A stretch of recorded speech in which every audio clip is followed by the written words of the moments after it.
Hello, everyone, and welcome to the University of Calgary webinar on the sociology of sports on sport-related pain and injury with Assistant Professor William Bridle. Now, I will introduce you to William in just a moment, but I want to take care of a couple of housekeeping measures first. My name is Kelly Johnston, and I'm a member of the University Relations team, and I will be your moderator today.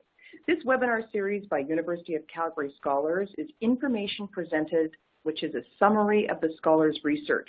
You can submit your questions throughout the duration of the webinar. You should see a screen to the left on your computer right now. That's where you can submit questions throughout the webinar. We'll answer them as we go. And you can also keep the conversation live on Twitter during the webinar using the hashtag ExploreUCalgary. So let's talk a little bit about William. William is an assistant professor at the Faculty of Kinesiology. He studies the socio-cultural aspects of sport and physical activity. He's published in various sports and leisure journals, and he's a three-time Ironman, which, William, leads us a little bit to what we're going to be talking about today and why you're studying this topic. Yeah, absolutely. So thanks for having me, and welcome, everybody. I think most research starts from a very personal standpoint, and that's certainly the case for me in all the different research that I've undertaken. So today I'm going to talk a little bit about sort of how I arrived at having a research interest in sport-related pain and injury. I'll talk a little bit about previous academic scholarship on the topic, some of the research that I've done, including the sort of shameless plug on the screen right now for a book that was just published in January by Routledge. A little bit of the so what should people take from this, or what do I hope people might take from this, and then maybe some tips and suggestions about how some of the conversation might apply to sort of daily participation in sport and fitness. And I do want to let the folks know today that, you dragged yourself in here with a severe cold, and I really want to thank you for that. So I just want to warn everybody, we might have to take a cough break at some time, but we're going to persevere. Yeah, there's probably something ironic about having like the man cold of the century, which is not true. So, as Kelly mentioned, I do come to this research from a personal standpoint, and so I want to sort of take you back in a sort of Golden Girls style moment, Sophia Petrillo style. Picture this: Lake Placid, 2007. This was the third Ironman that I was going to be participating in, and for people who might not be familiar with the Ironman triathlon, it's a multi-sport event in which you swim 3.8 kilometers, or in my case, probably about 4.5, because I don't go in a straight line ever. The bike portion is about 180 kilometers, and the run at the end is a full marathon. And this is all at the same time, if you continue it. Absolutely. You start at 7 a.m. in the morning, and if you want to be an official Ironman finisher in the sort of branded event from the World Triathlon Corporation, you have to finish before midnight. So you have 17 hours to complete those three events. And each event has a little cutoff point as well. So you have to be out of the water by a certain time. You have to be off the bike by a certain time, and then finish by a certain time. So this was, as I said, the third one I was doing. I finished Ironman USA, the same course in 2004, and I was back for more. And I was, to put it bluntly, having a terrible day. I got into the water, and right away I was sick to my stomach. I was sick to my stomach throughout the swim. I'd have to stop, tread water. And so already, right from the get-go, I'm thinking, maybe I should stop. Like, what is going on here? Something's not quite right with my body. And I'm doing this while 2,000 other people are splashing and swimming around me, all trying to get through, the swim portion. Managed to get through that. I got onto the bike. Same thing was happening. I was having a hard time keeping water down, keeping nutrition down. And I had a back injury, a lingering back injury from when I was a competitive figure skater way back in my history. And it had acted up a little bit during training, and so I'd done what a lot of people do, and I just took Advil throughout my training to try to mask that. And about 50 kilometers into the bike ride, I started getting this excruciating pain in my back, and every time I pushed onto a pedal with my left foot, I got this shooting pain through my leg and through my back. But you're still going. You didn't think to wave down a medical van or anything. No. No. No. You're ridiculous, Kelly. I did have thoughts. I mean, I still had those thoughts. Maybe I should stop. And then I started to think, well, if I just get through the bike portion, the run will be fine. That's where I'm good. The easy part. The marathon, the easy part at the end of the day. I remember having thoughts, if I stop, my family won't love me any less, right? But I kept going.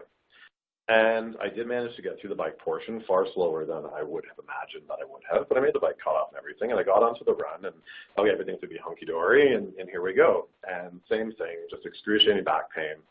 So I walked a lot during the marathon.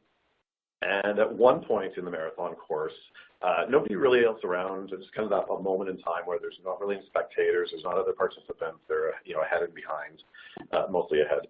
And I realized that I rock in my shoe. And also realized at the same time that I actually couldn't bend over to get the rock, like take my shoe off to shake the rock out. So I came across one lonely participant, or a spectator rather, just minding his own business, probably cheering on a friend or something, and total stranger. And I went over to him and I said, "Can you please take my shoe off and shake the rock out?" Which he did, and it was lovely. And then I realized he'd actually also put my shoe back on because I still can't. So here's the part, this spectator, minding his own business, helped me put my shoe back on. I go through the course, I finished across the finish line, and I collapse. And as the volunteers are dragging me to the medical tent, because I'm extremely dehydrated, I lost 12 pounds as we came to learn over the course of the day, I'm yelling, "Best day of my life! Like, when can I do the next one?" And it just, it's such a strange sort of experience to have crossed the finish line after having quite a terrible day where I should have probably stopped it multiple times. And still immediately afterwards, I didn't really think anything differently of it, right? That's just the way the day went. That's Ironman. And look at me now. I am a 2-time Ironman finisher, 3-time Ironman participant. Raw. So is it just that suck it up syndrome? Well, and that's what I became more interested in thinking about. So down the road, 2 or 3 months after this, actually it wasn't even, it was only about 6 weeks, after I finished that Ironman, that I started reading a little bit because I thought, this is really intriguing. Like, why did my perception of the day change so much simply by crossing the finish line? And I started going to coffee shops and pontificating, and other beverages helped me to pontificate a little bit, and I decided that this was worthy of more research. I wanted to know what was being said about pain and injury in sociology of sport, or in sociocultural studies of sport and physical activity, because that was the interest that I was bringing in from my master's degree, was this focus on sociocultural aspects of physical activity and sport and the body. And so the first thing that became very evident right away was that there was a plethora of really important research and prevention strategies that take what I would say is more of a traditional approach or a medico-scientific focus. And in this, there's sort of like 3 stages, right? Identify, diagnose, and treat. So we're talking mostly injury in this kind of area, of this area of study? Yeah, but even pain as well. So people go in to see a specialist and they say, I have pain. They don't necessarily know that they have an injury per se. They explain that they have pain. And so you try to identify what the source of pain is, what's causing it, and then diagnose it and treat it. And the goal is really to find and eradicate the source of that pain, or identify what the injury is and make the person better. And this is not unimportant in any way, shape, or form. There's also a lot of conversation starting to happen around prevention. But from a sort of biomedical and musculoskeletal standpoint, also super important. And some of my colleagues in the Faculty of Kinesiology are doing this kind of research. But my interest became more in questions about pain and injury in relationship to the larger social context. And it was something that scholars, sociologists, cultural studies scholars, had become, and English scholars as well, had become interested in sort of the 80s, early 90s. And David Morris wrote probably one of a landmark text called The Culture of Pain. And one of the quotes that really resonated with me from this book is the one that's on the slide here, that pain is not just blindly felt or unreflectively endured as a series of biochemical impulses. It changes with its place in human history.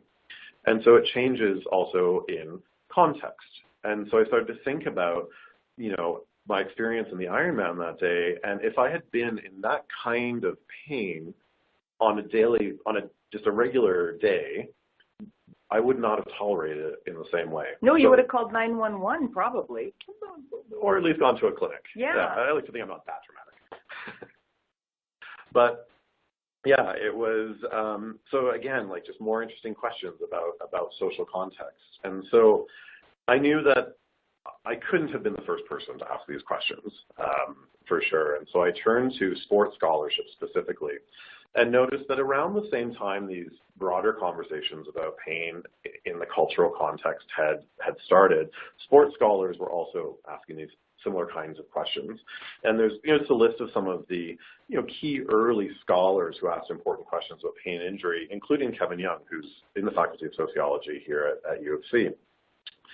And very large scale, without meaning to overgeneralize, the body of research was really interested in what do we know about pain and injury in the context of sport beyond identify, diagnose, treat, and prevent. And so what the studies in general found is this idea that pain and injury are normalized in sport. We just accept it as part of that space that we're involved in. It's going to happen. And your reality is that you have to learn how to deal with it. And this increases, of course, the higher up you go in terms of sport performance as an elite athlete or as a professional athlete.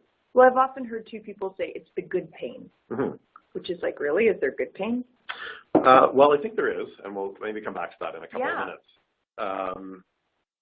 But this idea that it's just part of the sport, this normalization of it, the no pain, no gain philosophy that's just taken up without any kind of critical thought or question. Other studies looked at actually how people learn to ignore pain within the context of sport. So there was one really interesting project on a young girls softball team in the United States. And this individual, Nancy Malcolm, had done this study as an anthropologist. And she spent 2 years in this baseball organization just observing what was happening. And when girls first joined the team and they were, say, hit by a ball in the shin, they would react. They would cry. They would say that hurt. And of course it does. I mean, there's no flesh protecting your shin, and balls are hard.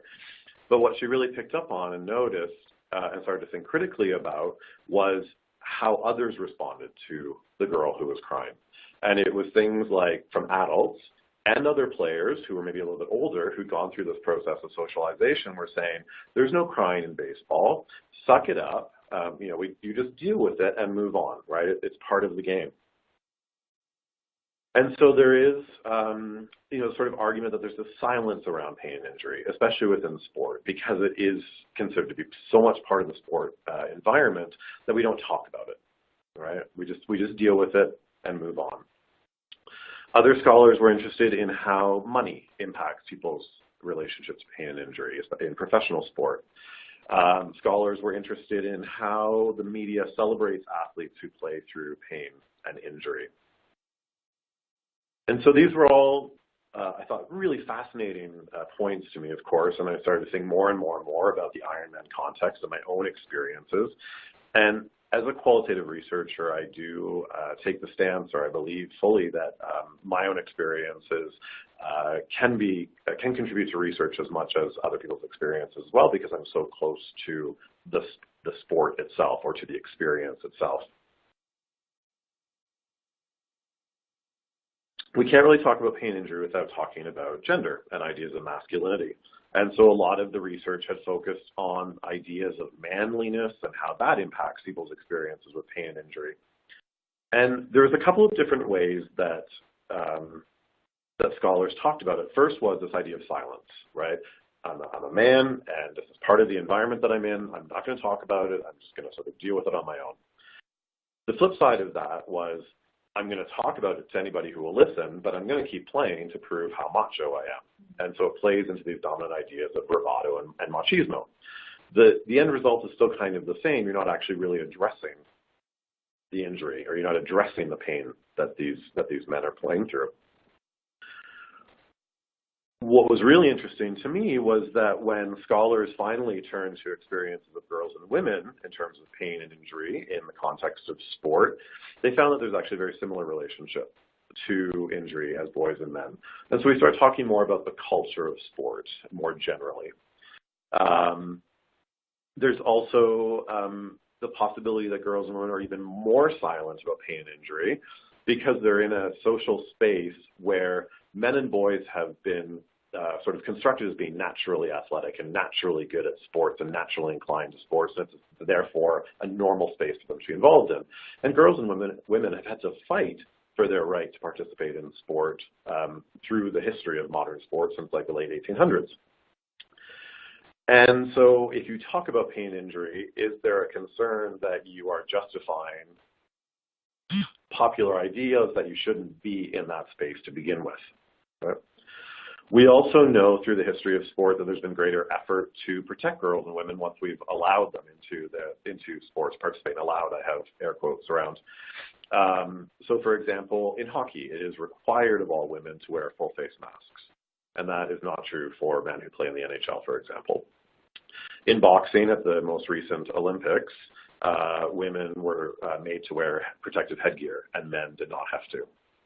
So there's these efforts. The same thing happened at the Olympics in 2010 in Vancouver, where women ski jumpers were fighting for the right to compete in the Olympics, and the IOC denied them that right. And one of the arguments that emerged in denying them the right to participate in ski jumping was that it was too harmful for their bodies. It was too dangerous a sport, even though there's a long history of women participating in ski jumping. So there's a really sort of complex relationship between pain and injury and gender. But as a whole, the culture of sport does seem to have an influence on the way that we think about and experience pain and injury. One of the things that I noticed from my review of this existing literature that I found super fascinating was that most of it focused on, initially focused on men who were in elite team sport environments and mostly contact sport. When there are exceptions to that, varsity athletes were focused on, but arguably varsity athletes, even if it's an individual sport, are still part of a bigger team, right? When women were started to be focus of research, again, varsity sport was really kind of the main area that was focused on. And so I was really curious about non-elite athletes. I mean, that certainly is the way that I perceived my participation in Ironman. I was, you know, sort of the stereotypical weekend warrior. Right? This was a thing that I was doing for fun, as a form of recreation, as a form of physical activity and health promoting that I did outside of my full-time job that I had at the time. And so I wanted to know if or how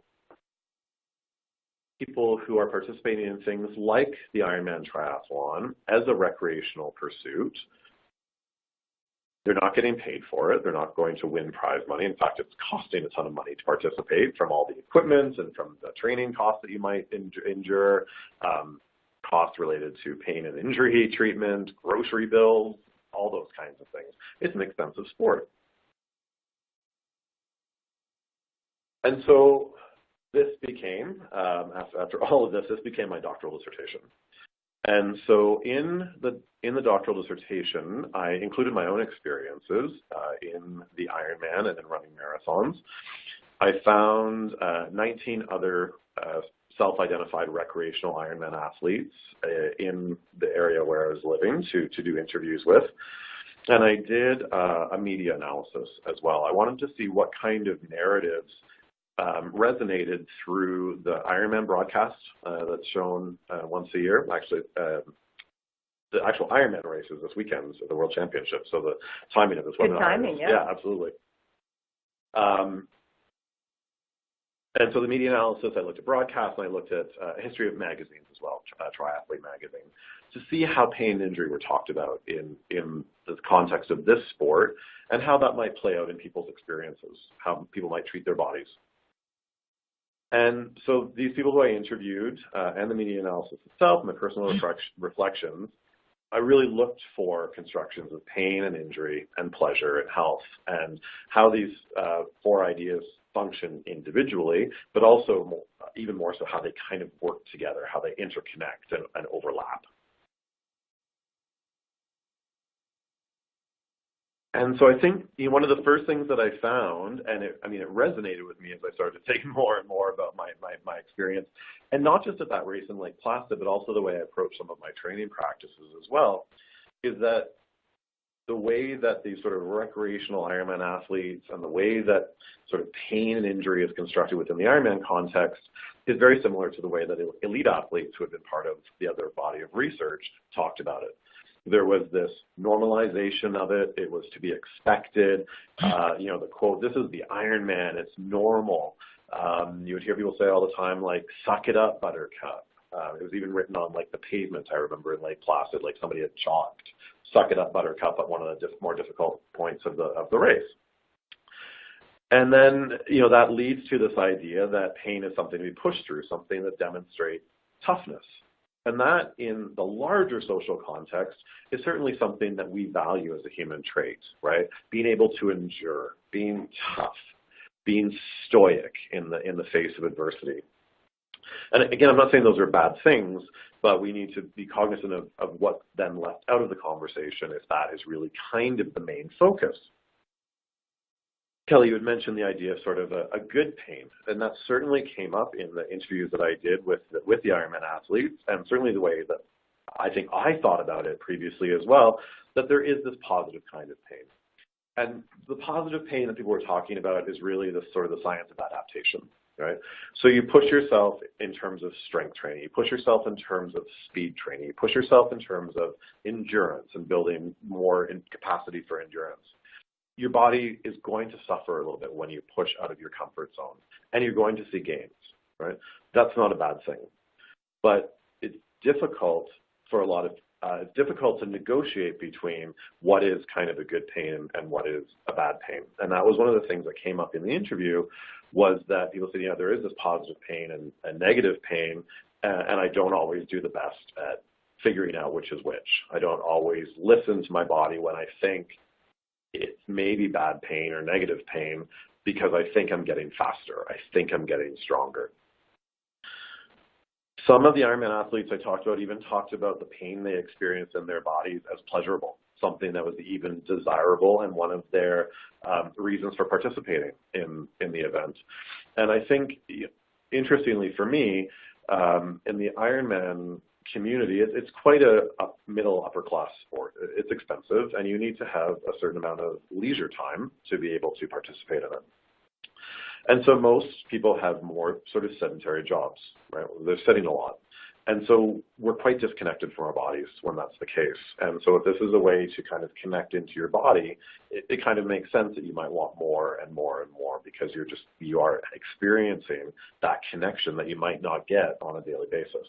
But obviously there's a point where that pushes you too far. Like, if you look back at your own experience, it's like, you could have had a really serious result from pushing so hard to that place where you can't bend over, you can't, you're not keeping any solids or liquids down. You hear about heart attacks on these racetracks all the time. Mm-hmm. So, is that society pushing that? Is that something we're convincing ourselves? So I think for me, it's both. So I think, the important thing about talking about pain and injury, and I love that I have this opportunity, is that this conversation shouldn't happen without also talking about the psychology of pain and injury, or talking about a biomechanics aspect of pain and injury. And one of the things that I've noticed in the last few years is that the idea of the cultural context or cultural norms is starting to enter more of the conversation about pain and injury. So I know it's part of a conversation within the Sport for Life dialogue. It's part of a conversation in an organization called Parachute, who works in Canada, focused on policy and education around preventable injuries. And so the conversation is starting to happen. So I think, are there individual explanations? Yes, but I think you also need to put it into conversation with what's happening in the larger context. And this is happening in a time frame when we celebrate healthiness through achievement.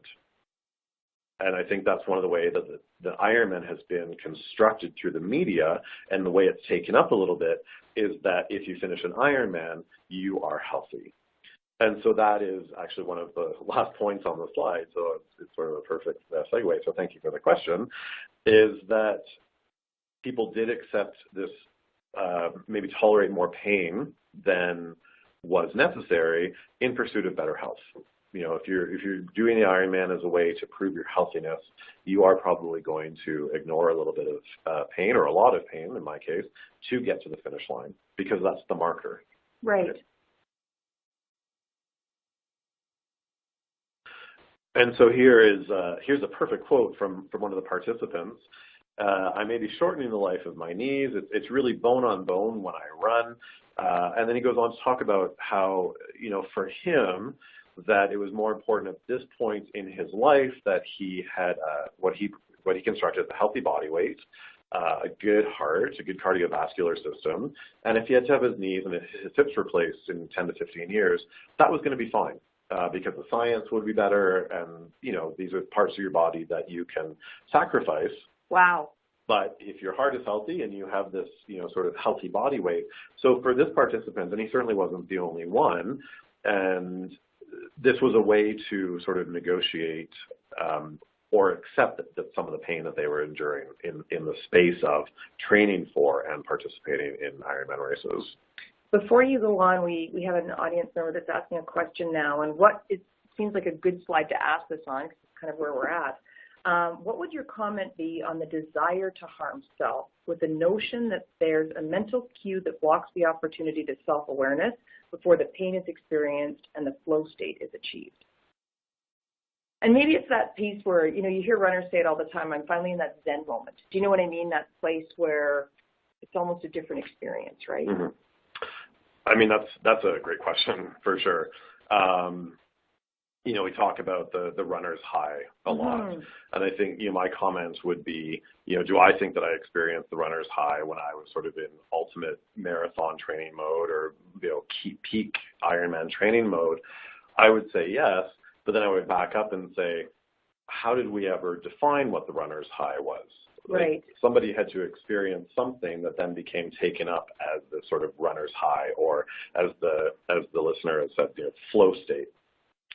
And so, again, you do find this really you can find this blissful place.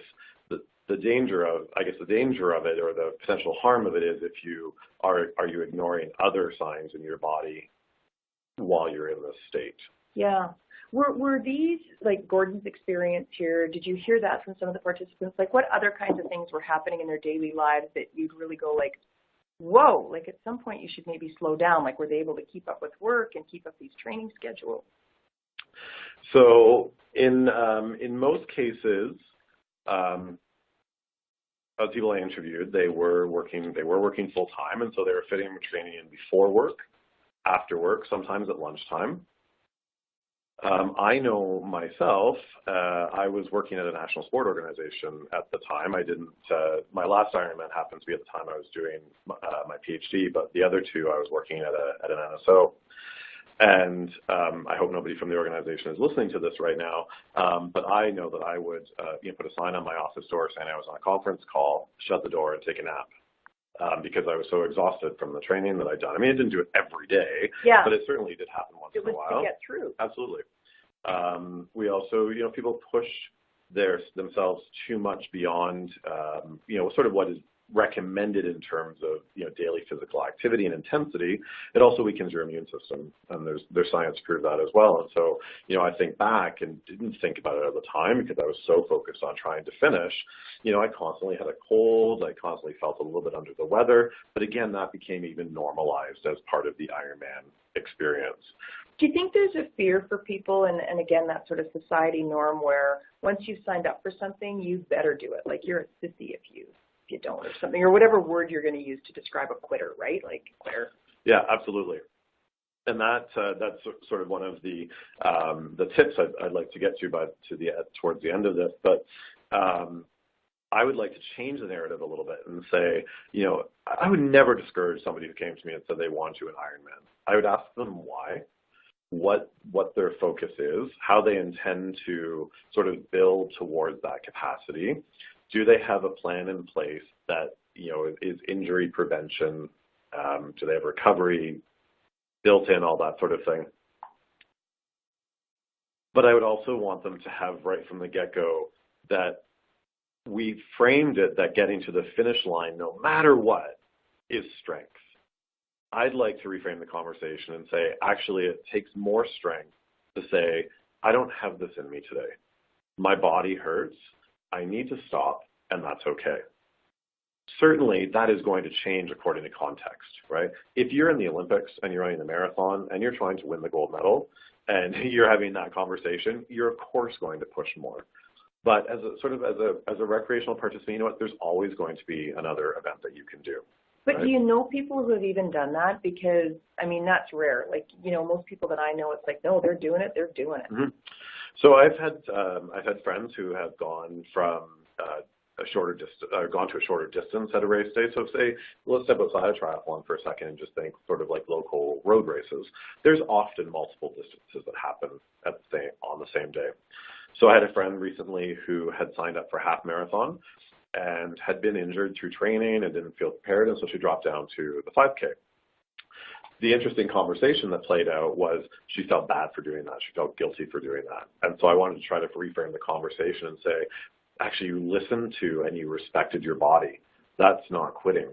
Like that's being actually healthier than trying to push yourself to the finish of something that we've kind of artificially created as being a big deal, right? And that's what happens with the Ironman and equating it to, you know, the sort of ultimate form of healthiness, which came up in numbers of the interviews that I did, is that you lose sight of actually what your body is experiencing and actually what is potentially health versus fitness. And have you seen people that have been in that kind of chronic pain place, that 24/7 pain, and employing some coping mechanisms again to just keep carrying on? They feel like they have to. So chronic pain isn't something that I feel super comfortable talking about. It's a bit outside of my realm of expertise. But I think there are definitely coping mechanisms within the endurance community that came up in some of the interviews that I did. And it was actually one of those interesting moments as a researcher where the very first interview I did with a recreational athlete, at the end, I always say, is there something else you'd like to talk about? Is there something we didn't discuss? And he said, I'm surprised you didn't ask me about vitamin I. And I didn't know what that was. And so he was referring to ibuprofen and the overuse of ibuprofen as a way to manage pain while you're training for something like an Ironman. And so I started to ask that question in other interviews. And other people didn't necessarily know the expression vitamin I, but they certainly, the conversation was the same over and over. Like, yes, like Advil, ibuprofen is part of my training strategy. It was part of my training strategy. So, for example, with my back issue, I would go out for a 6 or 7 hour training ride on a Friday or a Saturday, and so you pack extra water bottles and sports drinks and food that you want to eat. I liked pierogies for some reason, and so I would just take a Ziploc bag with pierogies and eat those. But that bag would also contain about 8 Advil. And I would take 2 before I even started, and then I would take the 4 while I was on the ride, and then I would take 2 when I got home. Well, that's really unhealthy over a long period of time. And so there's been a lot of research that has talked about, extensive overuse of ibuprofen can lead to renal failure, it can lead to increased chances of hyponatremia during races that are hot. But it wasn't actually until that participant asked me the question that I thought critically about my own experiences and my own practices as sort of a pain management strategy. And again, just showing sort of how normalized some of these things are in spaces that we're constructing as being healthy. So in that healthy talk, there's also that point, and one of our audience members has written in as well. And, there's a fine line between listening to know when you should stop and differentiating between laziness and time to stop, right? So where's that discussion? I think, too, it brings in the parent loop, too. Mm-hmm. When you talk about those little girls, that's heartbreaking, thinking about them out there getting hurt, and we're like, carry on, carry on. So where's that lazy and encouraging, and right. You need to stop? So I'll preface this by saying I'm not a parent, so this comment is coming just from sort of my research and some of the conversations I've had with people who are parents, including my brother and my sisters. And it's not easy. for sure. We don't have a great language to talk about pain. We talk about pain metaphorically, right? Or we use noises to talk about it. So the pain is as if I was hit by a hammer, or there's a burning sensation in my leg, right? So we need to, I think, figure out a way to encourage children and adults as well. I mean, you can get socialized into pain and injury in the sport context as adults as well if you haven't necessarily been involved before, or if you're trying a new sport for the first time, and there's research around this as well. For me, it's about creating an open conversation, whether you're a coach, whether you're a parent, whether you're a sport administrator, to say, we're open to talking about the experiences of your body, right? So that at least there's that permission. My thing is, if somebody keeps coming to you and saying, I'm in pain, I don't feel like doing this, I don't want to go back out there, something else is going on as well. And so that conversation needs to happen, right? Are they using pain and injury as an excuse to avoid a situation for another reason, right? But I think we need to create a culture, and I think it's getting better for sure in sport, where there is a permissiveness to talk about pain and injury. One of the sort of recent and really, I think, powerful examples would be Sidney Crosby's concussion when he was in the NHL, or when he still is in the NHL, but a few years ago. And his team gave him the time that he needed to return to play safely. And this created a conversation in the media that hadn't necessarily happened to that same scale prior to this. The fact that it was a concussion is an important part of the conversation, because when it's brain, we think a little bit differently about brain injury than we do other injuries in other parts of the body, for good reason. Mm-hmm. What was interesting for me was the media coverage of that, and especially the sort of responses from the public to media stories about Sidney Crosby. And it was sort of half and half. 50% were saying, this is really great that he's taking the time off that he needs. This is super important. This is a great lesson for kids and parents of kids who are involved in sport and physical activity. And the other 50 were saying, like, get back out there. Don't be such a wuss. Man up and get back on the ice. And so that shows me that we're still not where we need to be in terms of these conversations, but creating a culture where we can talk about pain and injury, where we can start to put give kids some language to talk about it. But the more important part is really the openness around that. And it's important because, as the next slide shows, sport-related injuries are part of a conversation around preventable injuries more largely that do cost billions of dollars to Canadian and American taxpayers every year. They result in millions of missed work days. There's been some recent statistics that have been published that of injuries in Canada of kids or youth aged 12 to 19, 66% are sport-based injury.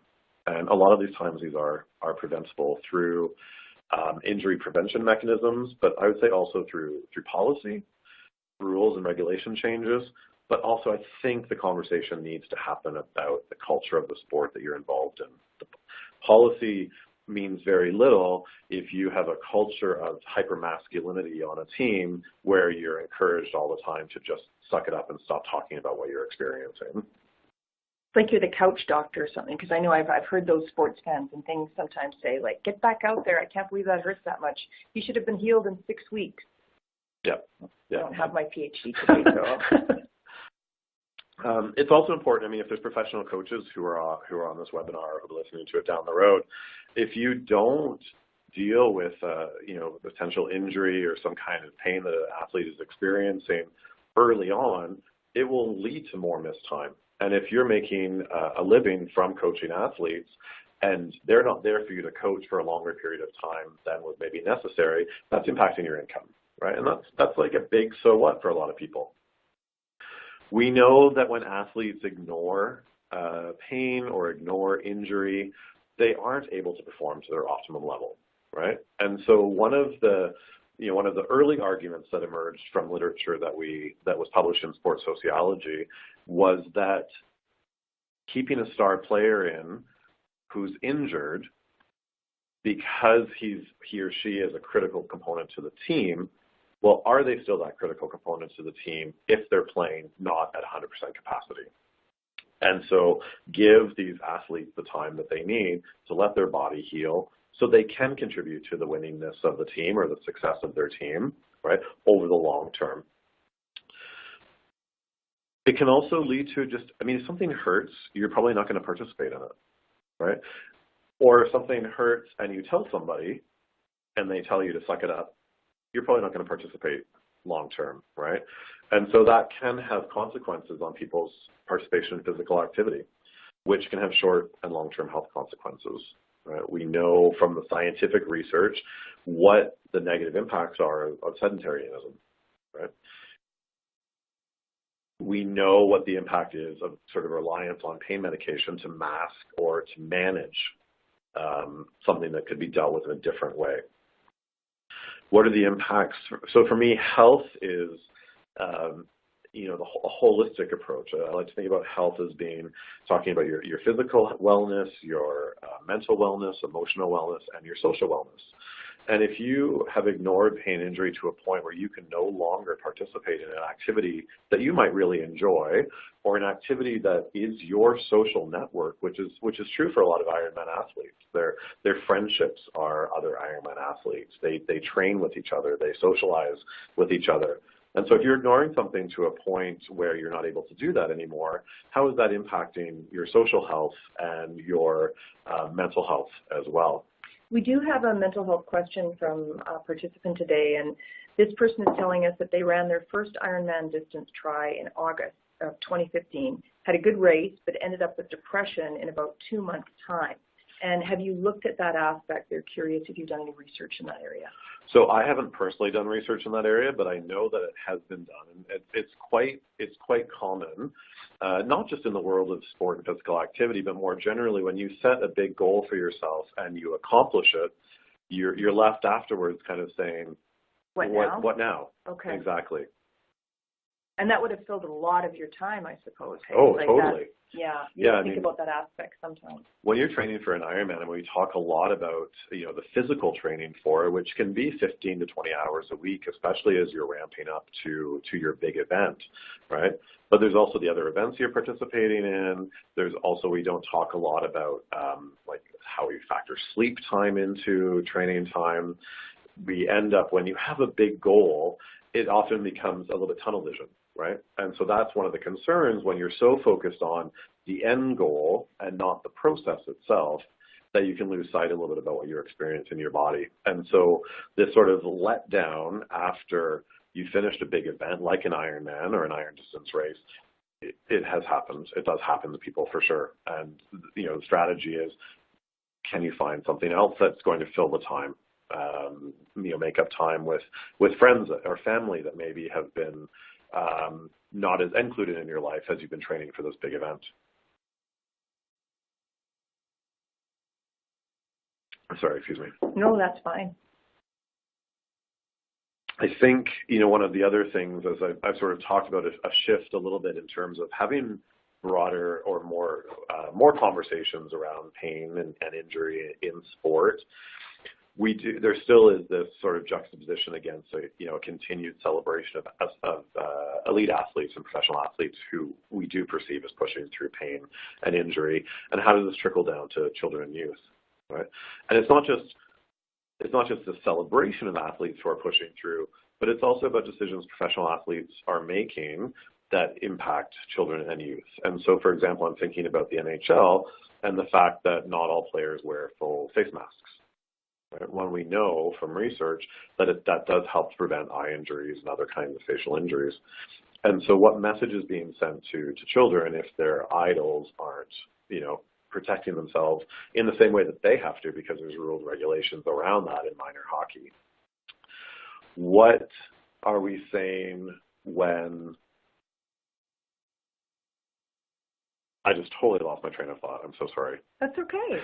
That's okay. We've got a few questions. Why don't we move forward here with your next position? We can always come back, and we'll also take a few questions then too. Thanks. Sorry about that, everybody. So one of the things that I like to talk about, or one of the things I get asked a lot, I suppose, is more like, how does this play out in my own experiences of fitness, like when I go to the gym or if I'm participating in a local 5K race or something like that. And this comes back to a little bit what we talked about before. I'm not saying don't set challenging goals. I'm not saying, don't set a goal to do an Ironman, but also be realistic in the goal setting and be willing to readjust if necessary. If things aren't going well, again, you can try again next year. Right. It's so don't be so focused on that end achievement that you're not listening to what your body's telling you. Like your friend's example, I'm not running the marathon, I'm going to run the 5K. Right. Exactly. Yeah. Again, it's that sort of tunnel vision that nothing else around matters, and we ignore a lot of stuff when it's more about the end than it is about the process, right? And that was actually one of the things that I was going to say earlier. I thought one of the interesting things that came up in the Ironman research that I did from the Ironman athletes themselves, one of the questions that I asked was, if the Ironman didn't exist as an event, or if iron distance races didn't exist as events, would you participate in physical activity to the same extent? Like, do you enjoy the hours in the pool swimming back and forth? Do you enjoy the 6-7 hour bike rides? Do you enjoy the 3 or 4 hour long runs? And what came up from a lot of the participants, it wasn't all of them, but a majority of them, was the answer was no. They would probably continue to do the long bike rides, and they talked a lot about connecting into nature and sort of having that opportunity to lose themselves from their work life and all those things that sport and physical activity are important for. But for them, it was because these things were going to add up to crossing the finish line. That was where the pleasure came from in the participation, not necessarily the process itself. And so that ties into, I think, the idea of listening to your body and being willing to readjust your goals, set different goals, come back to it another time, and be okay with that. And questioning that what's healthy, I guess. Right? Exactly. That one that you brought up earlier, I thought was a really good point. It's just like, just because I completed the Ironman, I'm healthy, or because I'm getting off the couch every day, I'm healthy. Right. So if we think of health, in sort of that holistic way, fitness for me is something that you can measure by performing certain skills in a certain environment. So finishing an Ironman is representative of having good Ironman fitness. Right. And so I think I would encourage people, and I have to do it myself still to this day, is question the difference between health and fitness in my life and what I want that to look like in terms of participation and experience. Because it is a major achievement. I mean, Ironman is something that people kind of hold on that shelf, and I think you have the proud tattoo as well. I do. Yeah, it's a major physical achievement and a personal achievement to put the dedication in. Absolutely. I mean, there is a reason that it became the huge recreational pastime that it has. I mean, it started essentially as a bar bet in 1977. A group of athletes, swimmers, runners, cyclists, kind of got into an argument about who amongst them was the fittest. And so they decided to put this long swim, this long bike ride, and a marathon together in Hawaii, and whoever won that event would be the fittest, right? You kind of go, okay, like maybe that could have happened once, and the bet would have been resolved, and we move on. And it's become this, huge industry, really. I mean, the World Triathlon Corporation is a for-profit organization, but there is a marker for sure. It's a bucket list for a lot of people. Right? It means something, and that is why people get tattoos, including myself, which hurt more than the race itself, I think. I like to encourage people to think critically about narratives that celebrate the idea of pushing through pain, and this one is tough. So I'll give you an example from my own life. I had a friend, it was probably about 3 years ago now, who was participating in, she's done multiple Ironman races, so I'm not even sure what number this was, and she didn't finish. She had to drop out. And she put on Facebook, it wasn't her day, and she had to drop out, and she felt really terrible about it, and she'd let people down. And so I commented right away, and I said, reframe this. You didn't have it in you. You had the strength to say, I don't have it in me, knowing that there could be negative repercussions from people like, oh, you didn't finish. Why? Are you too weak? Well, like some kind of negative feedback. Like, reframe it as something that's really positive, right? As this was a strong moment in your life. And the conversation after that started. It was interesting, the comments that came afterwards as well. That were like, we love you no matter what, and we're glad you made that decision. And so, there was no, on this Facebook thread, there was no emergence of, that was a bad call on your part, right? Everybody just really got into supporting and helping. And I think people need to know that, that people in their lives aren't going to change the way they feel about them if they make decisions that are better for their bodies. Would you have changed your mind now, knowing what you know Yes. about that race? Absolutely. So when would you have stopped? The swim. I mean, in reality, the fact that I was, sick to my stomach in the water while I was swimming, I mean, that becomes a really significant safety issue. I mean, that could have gone very badly. Yeah. It's funny because I talk more about the back pain that I experienced and the rock in my shoe, but really I should be talking about the swim, right? And why I didn't stop at that point. And there's canoes and kayaks in the water. Somebody could have helped me. So absolutely. And I'm sorry. Well, I wanted to ask too, like when you're talking about that sport-related injury, I just wanted to go back for a second. We have a couple of questions about the taxpayer impact. Is anybody looking at policy around that and how we do ultimately change it? So I think there's definitely been policy changes within sport organizations themselves. So, I can go back to, as early as the 1980s when Hockey Canada implemented face masks for all of their registered participants. It made a huge difference in eye injuries in minor hockey in Canada. There are, return to play and return to school policy initiatives now around concussion, for sure. For me, policy is one aspect of it, but as I said earlier, policy can only do so much.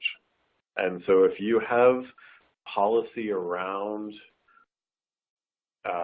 trying to address risk or trying to address safety within the context of sport, it's only so good if people are moving beyond the dominant narrative about pain and injury, which still is no pain, no gain, suck it up, deal with it.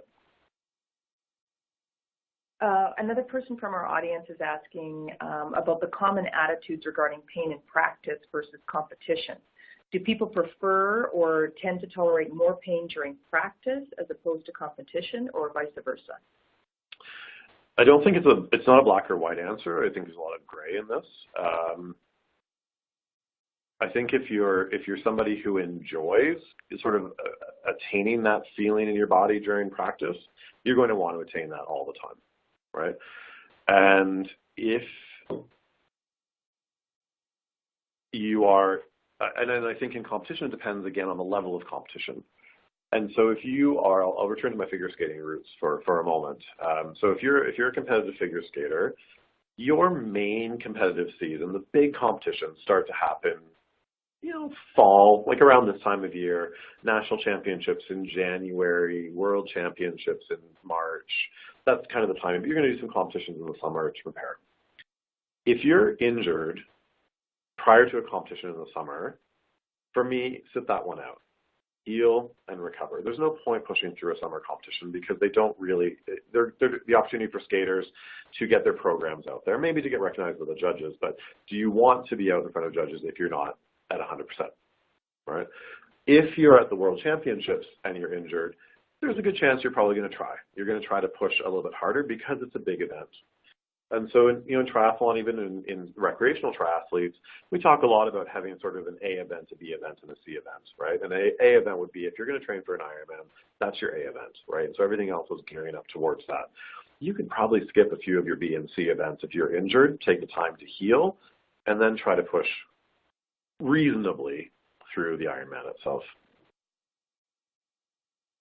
And I know that, you've mentioned that kind of listen to your body piece, but is there something you could drill down on even further? We just have a member from our audience asking for recreational endurance athletes to help them better distinguish between the good or adaptive pain and discomfort and the bad pain when training. Mm-hmm.